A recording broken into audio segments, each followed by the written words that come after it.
alam mo yun, kung hindi naman masyado toxic dyan, kung gusto mo i-add mo talaga etong printing, mas ma-okay pa rin talaga sa ngayon, sa panahon ngayon na meron kang side hustle. Napakaganda talaga, hindi yung isa lang yung source of income mo. And etong printing ko, no, isa lang din to sa mga side hustle ko din, kasi napakadami ko ding pinagagawa, 'di ba? Meron tayong mga affiliate, meron pa rin akong mga photography, 'di ba, etc. Editing. So ayun lang, hanggat kaya nyong magdagdag ng side hustle, i-go nyo lang mga tropa.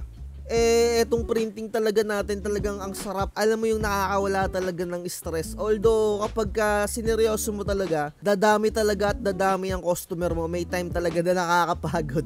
Wina-warningan ko na lang kayo. Doon lang talaga tayo sa realidad. Nandyan yung wala ka ng tulog, 'di ba?